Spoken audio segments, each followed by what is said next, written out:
So last Saturday I was at home and I took up my copy of the book, The Will to Overcome. Incidentally, it's on my desk, I should have brought it with me. And I said, I need some inspiration. And I've heard at the launch the book and the reviews, and I've read them, and I said, I want to experience it for myself. So I took up the book, I sat down in the couch and I started to read. And immediately I had to go for my highlighter. And before you knew it, the book was transformed into yellow. And I said, but this is the perfect place to start. This is the reference text that I will use for my reflection. And so that is what I will be doing today. And I will intersperse that with some stories. So by the time I'm finished today, I may just be renamed the Storyteller of Manpower. All right, so but what also happened to me yesterday evening, I was here until after 7. I took up the book. I remember commenting of something that I observed in the book on Monday. And I took up the book yesterday evening, I was at my desk. And it opened to the acknowledgement page. And I saw the name Young. And in my mind, I'm saying, who is Mrs. Inchief referencing name Young in the book? Because it's my name, so immediately it jumped at me. And when I look, I saw that my name is in the book at the table, highlighted and highlighted. I didn't realize that the author, as I will refer to her throughout my presentation, had personally acknowledged me and my contribution to Manpower. So I sat there for about half an hour. I couldn't move. And when I went home, I shared it with my daughter, and she's like, oh my, mommy, your name in the book. So I am quite pleased, if I must say so myself.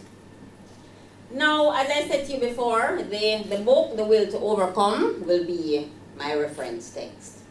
And I decided to use the second part of our theme, reflections on, it says, upliftment through work and education. So I decided to use that and chronicle my journey here at Manpower.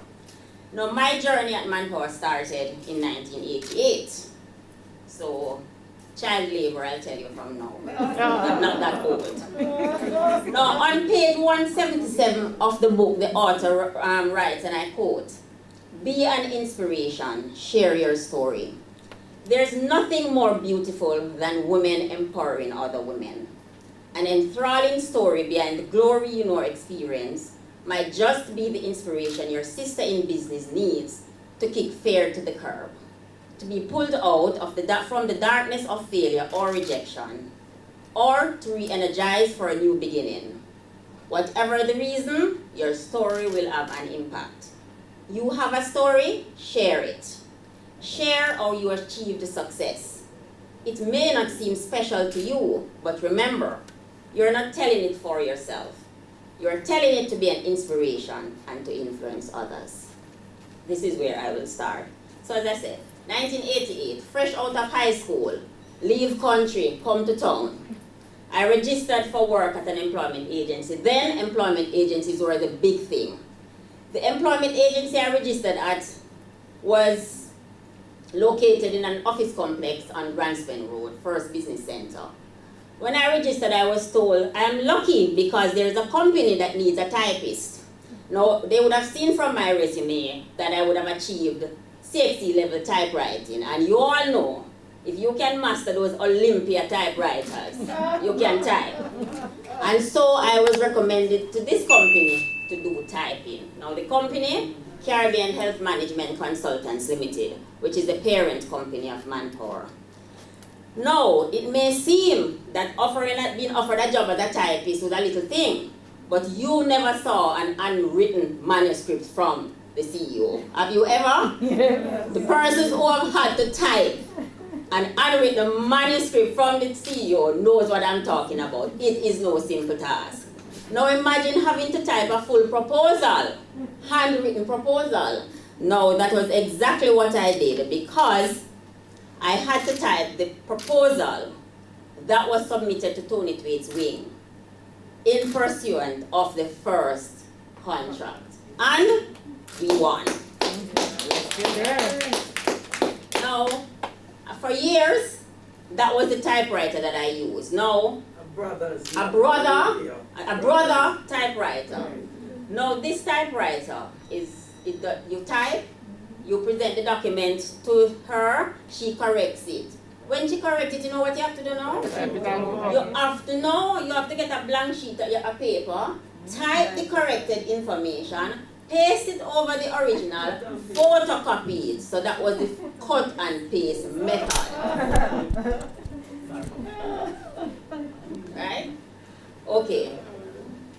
After that, I was upgraded to the electronic version. So you could see the information on the screen and you could make the corrections before you printed. After doing that, I pursued a course at the then Institute of Management and Production, and I was promoted to the post of accounting/payroll clerk. Those were the days of Lotus 1, 2, 3. Alright? So after many hours, which would turn into days, spent trying to reconcile bank accounts and preparing handwritten pay slips, I reconciled that the relationship was incongruous and transitioned to the post of administrative assistant. This was after I pursued a course at the then Jamaican Institute of Management doing administrative management. Now I go on to another text, another verse from the CEO's test. And in this, on page 21, she referenced Leakim Simaj, and he said, graduates of universities should prepare for not 1 or 2, but as many as 8 career changes in their working life. This is a testament to the extent to which we need to constantly retrain ourselves. Now by this, as you would have heard, I was on my 3rd typist, accounting clerk, administrative assistant. Now I would go on to serve as contracts monitoring officer, quality assurance coordinator, human resources manager, and my current role as director of human resources management. Now that is 8, and I am not done yet. But before I continue, I'd like to share the story of how I became to serve as human resources manager, because you must be wondering, it's a high jump.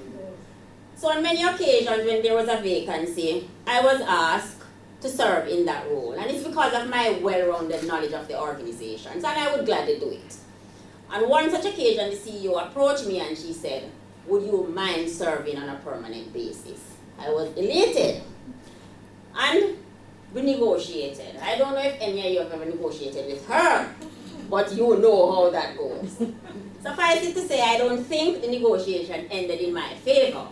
So I said, you know what, as we normally do, you have your circle of friends, so I'm going to speak to my friends. And I call up a couple of my girlfriends and I say to them, well, you know, this is the proposal. I'm serving in the role, this is what the compensation is. And most of them said to me, no, because the pay and don't match the, you know, the work and stuff. And I called another friend, a male this time, and I said to him,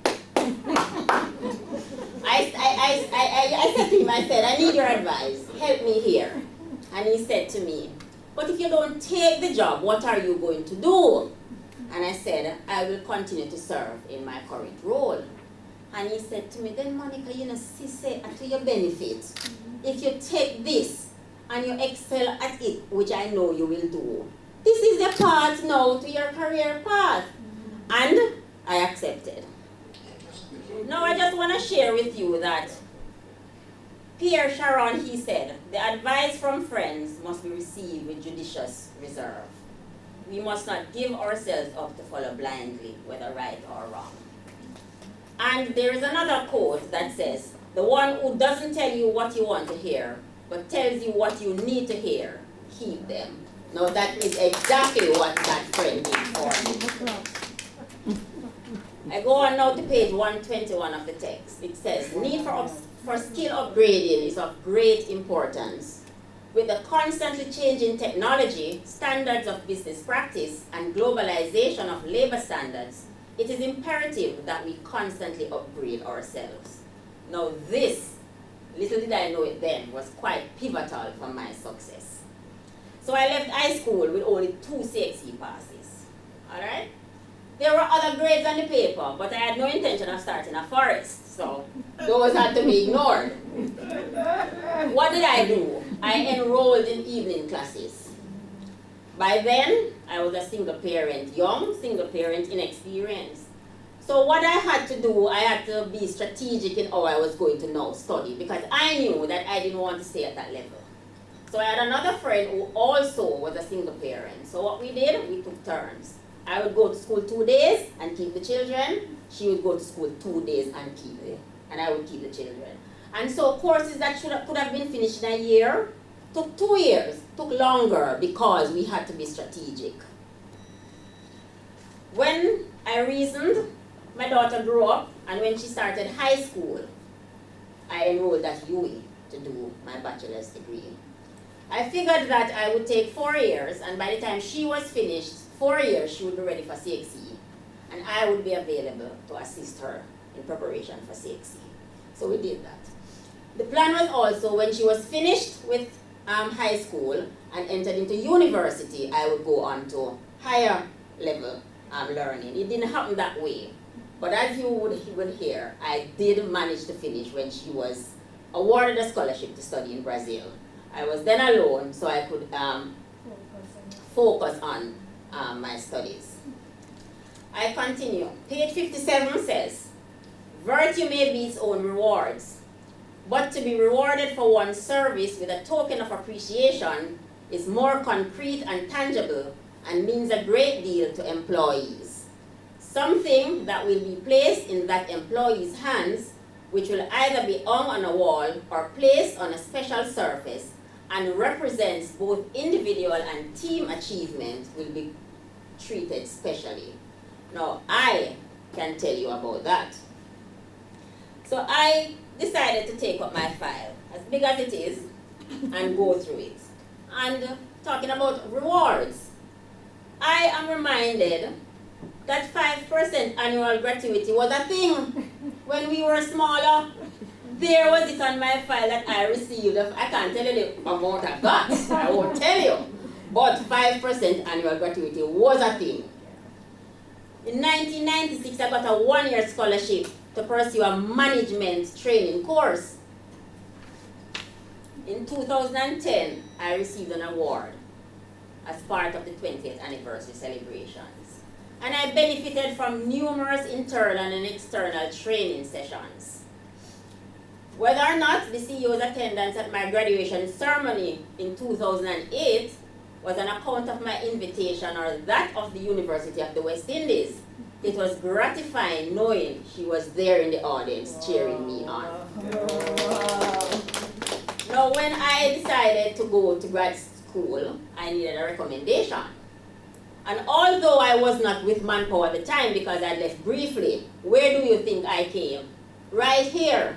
I called and I said, well, Mrs. Inchcliffe, I need a recommendation. And she said to me, bring it, come. That is the measure of the CEO here. And here I am, again, among this esteemed group, singled out for yet another award.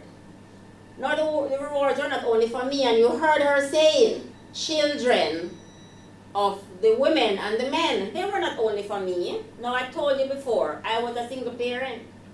So it meant that many evenings, my daughter had to come to the office to stay with me because there was no one at home to tend to her. Now, I am saying this is a facility that Manpower provides at times, but the children have to be behaved. They can't come here, it's not their playground, you have to structure, they have to come to do their work, they have to be quiet not to disrupt the work. Also, this one made her quite pleased. My daughter decided to study nursing. And you know that she is a trained nurse. So when I discussed it with her, she was instrumental in getting her registered at University of the West Indies School of Nursing. And guess what? She gave her first check to buy her books. No, I don't know why I can't stand here today and be quite happy about the rewards that I've benefited from, both personally and otherwise. Also, we have a summer program where children of our employees are who we take on for summer. And even when I'm not here, my daughter is here. It's like I never left at one point because my daughter is here. And so she was dubbed Young Miss Young. That was her name, Young Miss Young. All right, so all of you should know the desiderata, and a line from it says, keep interested in your own career, however humble. It is a real possession in the changing fortunes of time. Now for my fellow colleagues, specifically the younger ones, who have not fully embarked on their path, your journey may not take the same trajectory as mine. However, I hope that in sharing with you, it serves as an inspiration and it will influence your career path. If you cannot do a degree, then do a diploma. If you cannot do a diploma, then do a certificate course. Enroll in a webinar. Do some research online. Whatever it takes, upskill yourself. In my time, you didn't have the plethora of social organizations that are, among other things, aimed at developing the talent of the youth. We didn't have that, but they are here. Now, the buzz is online training. So you can train online, right? Now we have our own iWed with a portfolio of courses that you can pursue. Affordable cost, flexible hours, and payment plans. Several of our awardees here, they have pursued courses at iWed, and for that, they are getting an award today. So I encourage you, pursue your studies, not just for the certification, but for the experiences, the relationships, the camaraderie, the life-changing lessons that you will learn. You will find, as the songwriter says, a whole new world, a new fantastic point of view awaits you. I urge you to equip yourselves so that when opportunities arise, you are well positioned to seize them. Ask for help if you must, and embrace the help when it comes. I have another story for you. Now, as I told you before, I'd left briefly. So I left and I pursued other opportunities. And that didn't work quite as well as I hoped. And I was home not working for a while. And I got a message. The CEO says, how you out there not working and you don't call her and tell her? She said, send your resume to this person at this institution and expect a call for an interview. I did as she instructed because you dare not defy the CEO's instructions. Alright? So I did as I was instructed. I got called for the interview. I went and I was given the job. Now while I was there were some persons there who knew of my association with the CEO. She was the chairman of the board because of my Manpower association. And there was talk, I got the job because whatever. And I called another colleague. She also had left. And I said to her, this is what I'm encountering. How do I deal with it? And she simply said to me, well, Mrs. Sinch never called me because she knows me can't do the work. She called you because she knows you can do the work. So ignore the chatter. I cannot honestly stand here and tell you that the journey here at Manpower was always smooth, because there were rocky moments.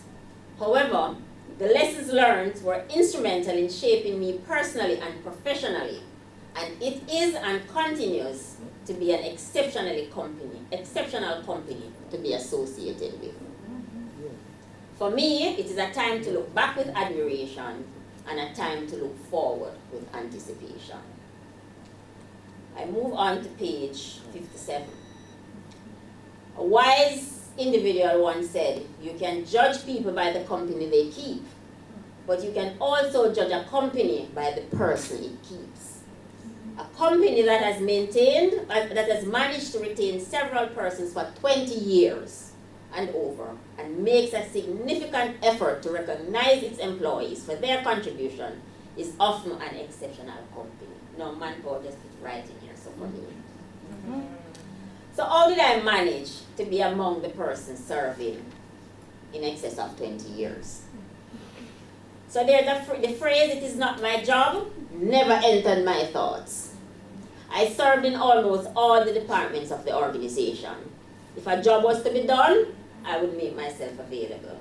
On weekends, several weekends, I would be out there with the cleaning crew, cleaning. Because I knew, and the CEO instilled that in us from very early, if you don't know how to do the job, How can you supervise the job? So I learned that from very early. It took a while, but I learned to take constructive criticisms and advice, did my self-evaluations, and made positive adjustments as required. I stopped sweating the small stuff. I stopped taking things personally. I became a hole in the wall, so negative things would pass through me and not personally affect me. I have always lived by this quote: if you stop to pay attention to every distraction, you will never finish your journey, and finish my journey I must do. I equipped myself. It wasn't easy being a single parent, working and studying, but it was worthwhile. No, not a little story. Everybody who knows me knows that I always have a lot of bags. School and bag, lunch bag, gym bag, every little thing bag. And so that was always the case. So I remember I wasn't driving, so I had to take the bus.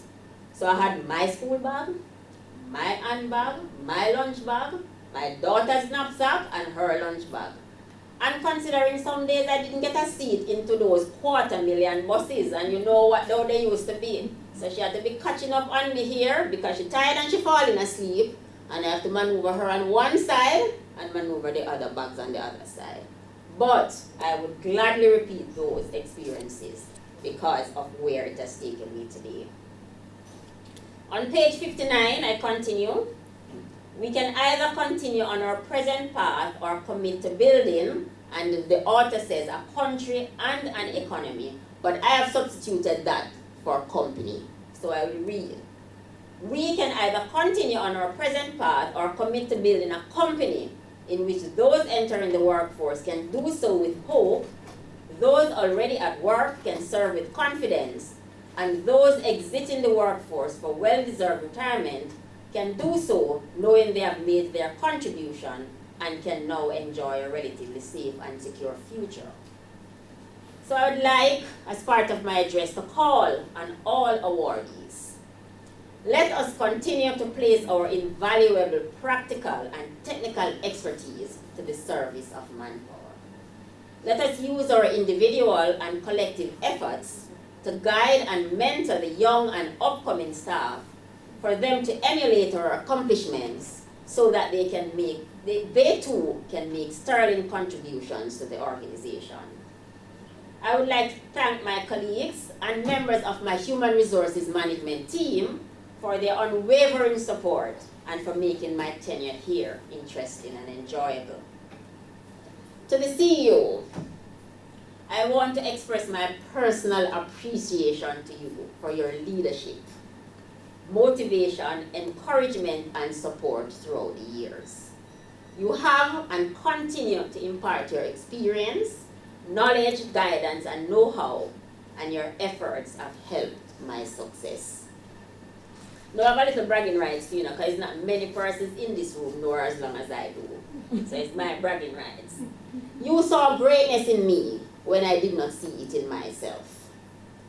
There were times when I believed I was ready to turn the next chapter of my life, my career, but you knew that I wasn't ready, and so you let me hang on to a verse or a paragraph until I was ready. And for that, I am deeply appreciative.